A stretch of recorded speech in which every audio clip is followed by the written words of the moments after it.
And I don't know if you remember this, but if we had a situation where we were given this, tangent theta equals 3/4, and then we would work back to find the other trigonometric ratios. You remember something like that? Like this would be our opposite, this would be our adjacent, and then we work backwards and find everything else. Now what we're doing today is we're going into something called the Pythagorean Identities. And Pythagorean Identities are on your ACP formula chart right here. Do you have this chart someplace here? Does this look familiar? Yeah. There's one that says Pythagorean Identities. It's on the front side. And it's kind of right in the middle of the section. Very top is Pythagorean theorem. And then there's reciprocal identities. And then Pythagorean identities. And what I want to do before going over problem 1 is just showing you how these identities were developed. Your identities were developed from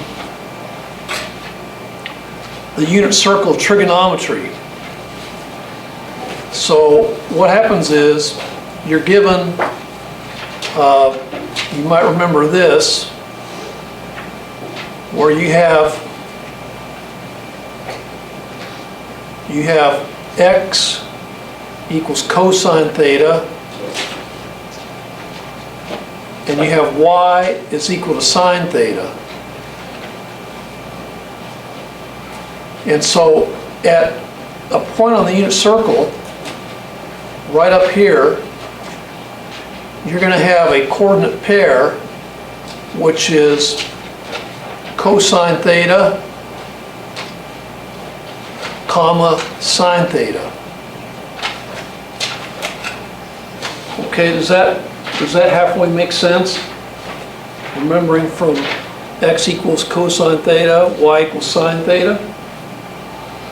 And what happens is that in this r value, the r for this is equal to 1. So what that means is at this point here, you have cosine squared theta, which is this whole thing squared. Now you put this little 2 like that, it means the whole thing is squared. Okay, that's a notation. Because you're taking this whole thing here, which is cosine theta,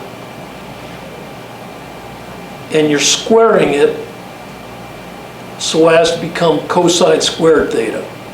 So that's this whole thing squared here, except I lied to you.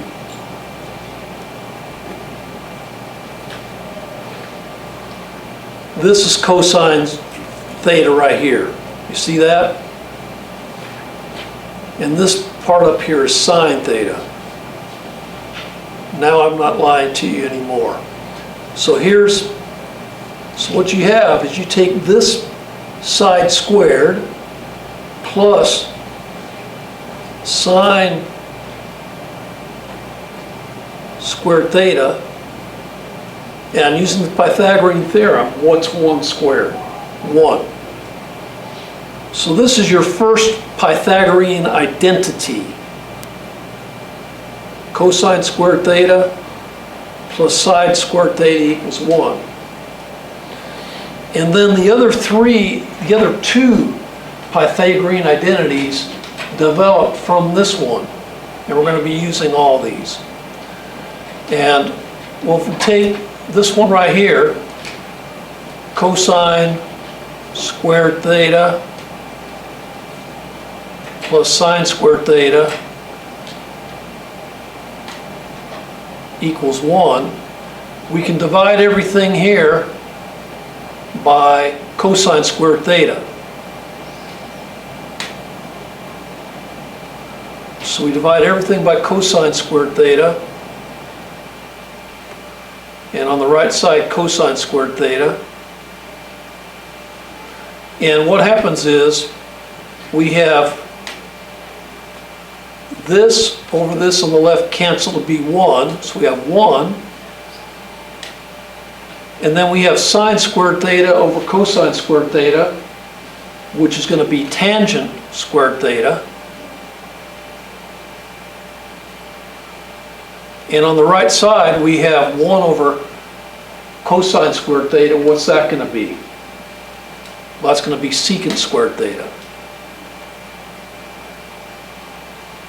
So we've developed this identity here by dividing everything by cosine squared theta. And we only have one remaining Pythagorean identity to develop, and that's by dividing by sine. So if we take cosine squared theta plus sine squared theta equals 1, we can divide everything by sine theta. Sine squared theta, sine squared theta, and sine squared theta. And we simplify all this out here, we get cosine over sine, which is cotangent squared theta. And then we have sine squared over sine squared, which is 1. And that's going to be equal to 1 over sine squared theta is going to be cosecant squared theta.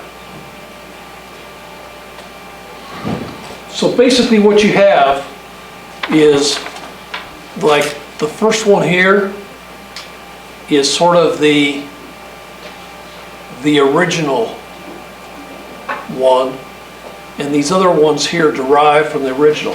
And they're all on your ACP formula chart. So I'm not expecting you to memorize these identities because they are where? Okay. They're on your formula chart, okay? And you can see all three of them here, can't you? Right? Yes. And that's how you got them. So anyway, we're going to be working with those identities, and it's sort of a process, working with identities. Some people think it's the hardest part of the course of trigonometry.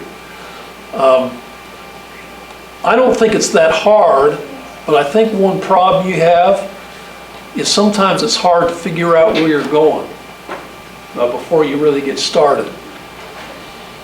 And so I will give you my expertise in this today.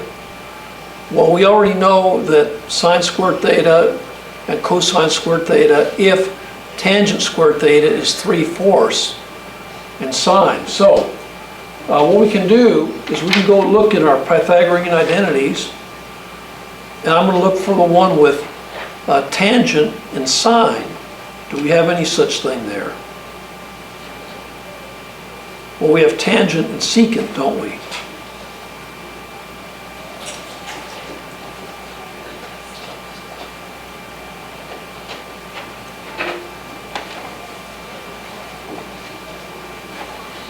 Another thing you can do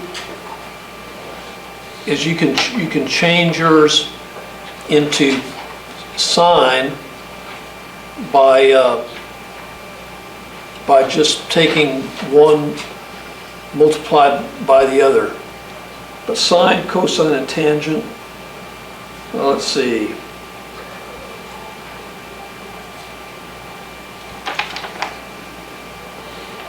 So tangent squared theta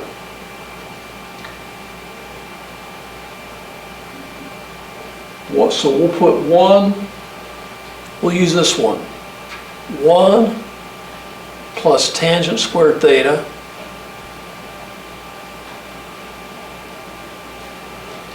and that's going to be equal to, is that 1 over secant squared theta?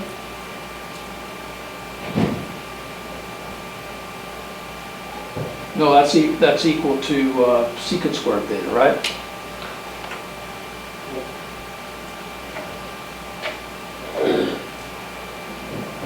So there we have that, right? And we want to find sine and cosine if this is. So what do we substitute in here?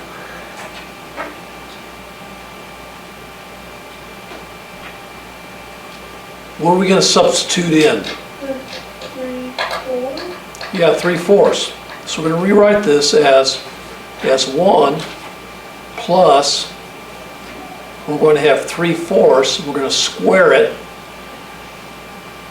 And that's going to be equal to secant squared theta, which happens to be, what's it going to be? 1 over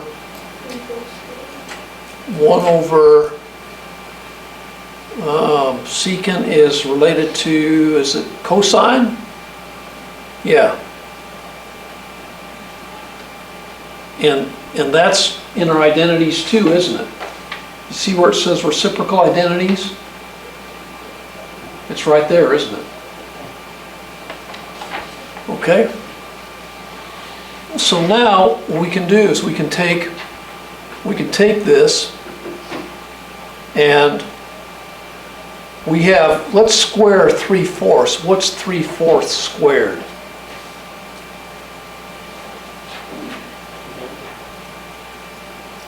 What is 3/4 squared? 5. Should be 9/16, right? So 3 squared is 9, 4 squared, so 9/16. And then I'm going to write this one here as 16/16 plus 9/16, and that's going to be equal to 1 over cosine squared theta. And so what does this simplify to? 16 plus 9? 25, right? So you get 25/16 equals 1 over cosine squared theta. Okay, and it says sine is greater than theta, tan is 3/4, sine theta is greater than 0. Well, for tangent to be greater than 0, cosine would also have to be greater than 0. So we could just solve for cosine, can't we? So if we do that, how do we solve for cosine here? Do you have to multiply the 1? Yeah, so what we can do is we can take this and multiply it and divide. So what that is cosine squared theta is going to be the reciprocal of this, right? So 16/25.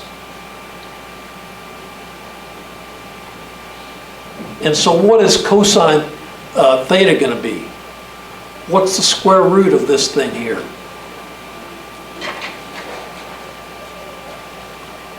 What's your square root of 16/25? 4/5. Equals 4/5. So what this does, it gives us our answer to what cosine theta is. Okay, and then what do we have to do to find sine theta?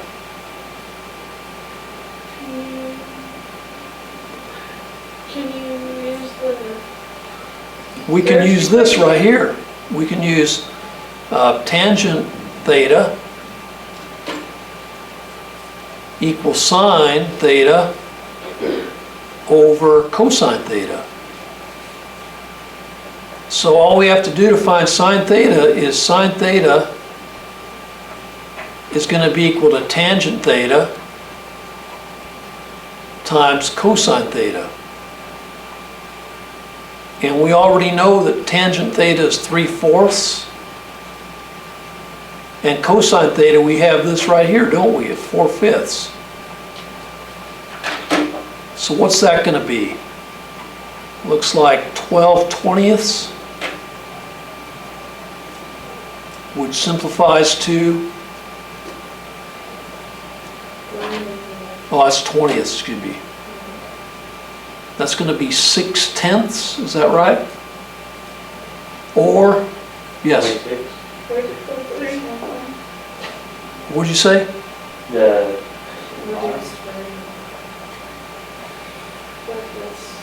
Yeah, we found out cosine theta here, okay? And now we have this relationship here. So this is going to be 3/5. So sine theta is equal to 3/5. So we have our cosine theta and our sine theta right here. And then if we multiply, if we take the square of both of those together and add them together, we should get what? We should get 1, right? So you'd have 9/25 plus 16/25. That's 1, right? So that's good. We're going to leave it right there today and just sort of pick up on 2 tomorrow and work on this some more. How's that? Plus, we're going to get ready for a test a little more once I get a little more of a study guide for it.